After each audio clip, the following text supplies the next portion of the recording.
I'm 24 years old. I have the Australian title around my waist. I just headlined my own first main event pay-per-view. People dream about that. Just my experience that I take into the ring, he hasn't got that yet. You know, he's still developing, he's quite green, and that's going to show August 14. He's rated #1 in Australia. That's my position. To be the face of boxing, I've got to be rated as the #1 in Australia. So that's all he's got, nothing personal, and I intend to take that #1 spot.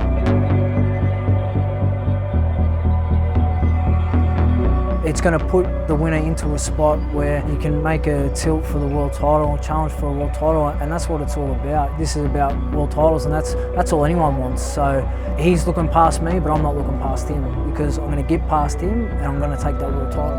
August 14th is the first step, but I've got a long career ahead of me. I am the face of Australian boxing.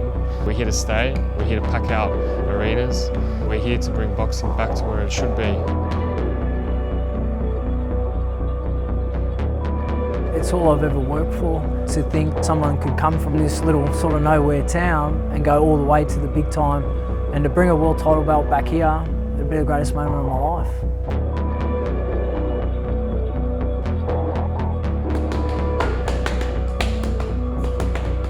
This is great for me, to be getting opportunities like this. Before, no one would fight me. Now, when the attention is finally on me, everyone sort of wants a piece. So great, this is my time. Step by step, I'm going to take them all out one by one.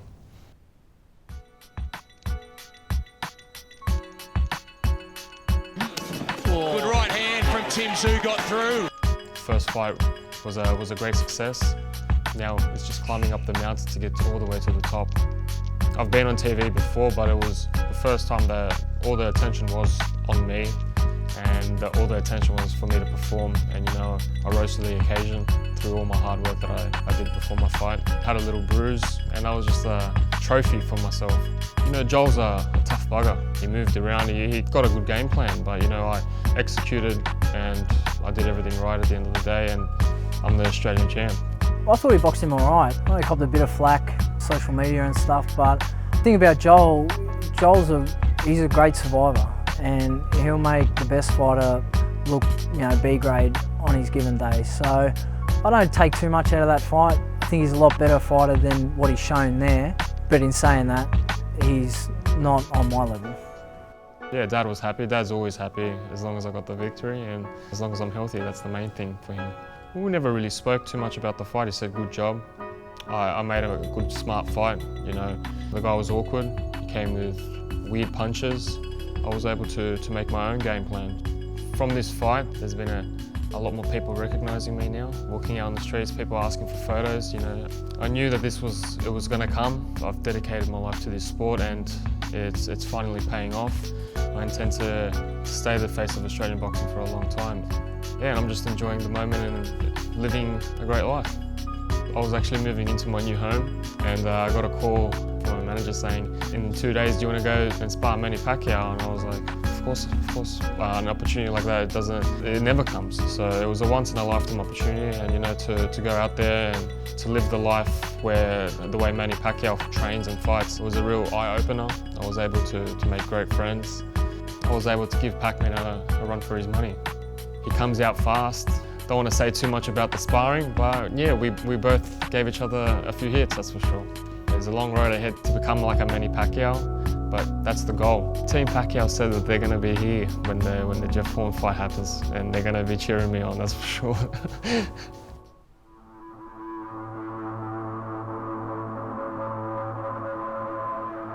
Well, the plan sits at now that I'm fighting Dwight Ritchie, the winner will fight either Horn or Zerafa. I don't see the point of fighting the loser. That's just 5 steps backwards. I'm not going down the mountain, I'm going up. Well, hopefully Jeff wins, and hopefully he does it good. He's a good boxer. I think Michael's living in his own fantasy world, and Jeff will expose him.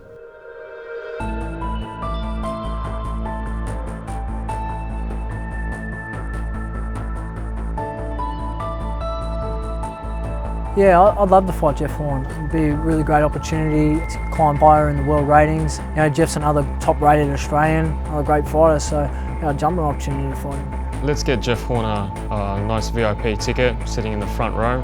That way he can relax and, think about the game plan that he can make against me in the future. People refer to me a little bit old school. I like to bounce around, move, I like a bit of dancing. I like to be aggressive with a bit of counter punching. If they tune in on August 14, they're going to see a really good fight, an action-packed fight. No doubt Tszyu's going to try and come knock me out, so I'm going to let him try. I've seen a few fights of him. He's impressive. Doesn't have much power. He throws a lot of punches. I'm just going to come in there and enjoy myself more than the Kamilu fight. It just didn't get any better for me than Lionel Rose. He's just such a great fighter that I feel he's the best. I could watch him for days. Yeah, I like to try and dance like Lionel a little bit, but no one can do it like the master. Such a pretty fighter to watch. Such great reflexes, speed and snap that I feel a lot of Indigenous fighters have. To try and emulate that, it just goes to show what a great fighter he is and what he means to so many people.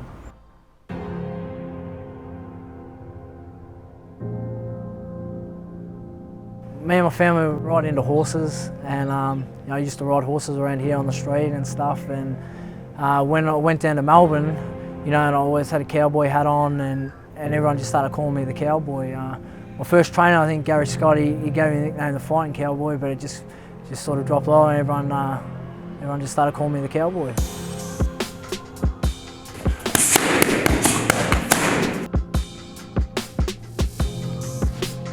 Grew up in the South End Commission, sort of had to fight your way for a few things here and there, but good people here. We've got Corey's from here playing in the AFL, and now I'm trying to step up and fight on a much bigger stage, and God willing take it to the world level. I've seen it all around me. A lot of my friends and family were all affected by drugs and alcohol. Drugs being just the worst. It really put the wind up me. I just didn't want to be like that. I thought that there was something else for me. I was lucky enough to find people that put me on that path, but I could have just as easily gone the other way. And there were some times where I did cross that line, but it made me who I am today, and I'm glad where I am, and hopefully taking this to the next level can show some other fellas around here that there is something outside of this place. So many gifted footy players, gifted fighters. You see blokes come in the gym, they put together an 8-punch combination in a flash of an eye. It just looks beautiful. And then the next week, you're seeing them just parked out the back of the, down the back alley, and it's just not. There's plenty of easy options, but in saying that, there's plenty of places where you can go and make something of yourself here too. I come from a family of fighters. All my uncles fight, my grandparents fought. My old man, he turned pro at 17 as well. To hear blokes talk about him around here, he was the great could-have, the great what-if, very pretty fighter, in that classic fashion of Lionel Rose and that Ambrose Palmer style, Ray Styles. He sparred a lot with Barry and Lester, and they've got big raps on him. And he's just a great what-if, but just didn't get the right cards, And sometimes life just deals you that way. His downfall was always women, women and grog, and unfortunately he took that path. Sometimes he wouldn't get the fights that he wanted. You have to wait, months and months, and blokes would pull out, and you get frustrated with the game, and then, in the end, you just give up. It beats you down, it demoralises you, and you just feel like, what am I doing this for?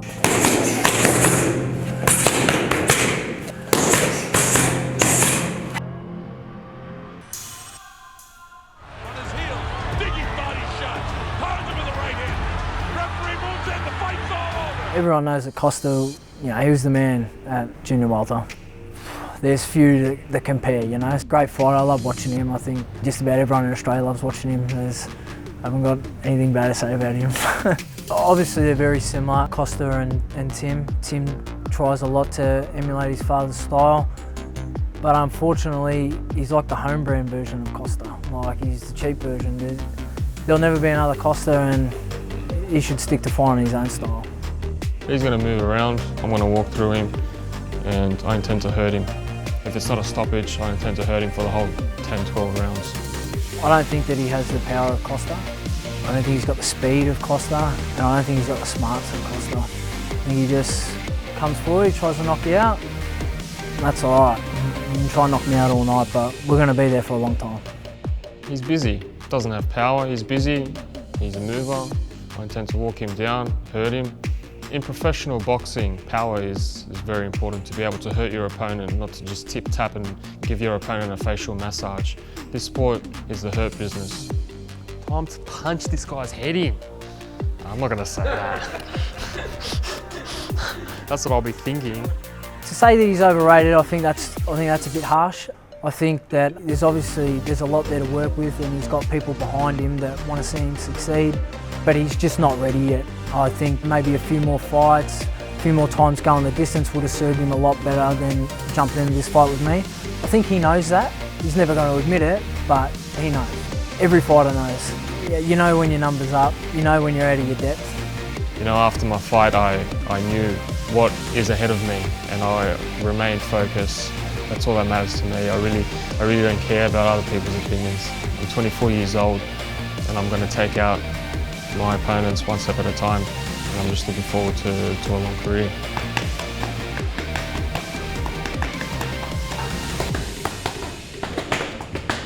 Tim can be a professional athlete 24 hours a day, 7 days a week. I've got responsibilities that I have to look after and take care, you know, my kids, my family. But in saying that, that gives me more to fight for, you know. At the end of the day, this doesn't work out for Tim. It doesn't mean that much to Tim. Tim just go and do something else. This is everything to me, everything to my family, this is everything I fight for. So even though he's training twice a day, he can train 3 times a day, 4 times a day. I train once a day and I make it count. That's all that matters. I'm in here, all I'm thinking about is my family, my kids. Everything that I'm fighting for is so much bigger than myself. Whereas Tim, he's just fighting for himself, him and his silver spoon. There's more to life than just yourself, you know. You come here, you be a part of the community. You see Shepherd get around me, you see, you know, all my family, all my mob, they all get around me. This is everything, this is my life, this is what I was born for. Everything I've done in my career all comes down to this. August 14, Tim's going to try and come out, he's going to try measure me, he's going to try and knock me out. I'm obviously going to move on him. I don't think he deals too well with movement, and I think I'll wear him down in the later rounds and could stop him. August 14th, you watch. That's all I have to say.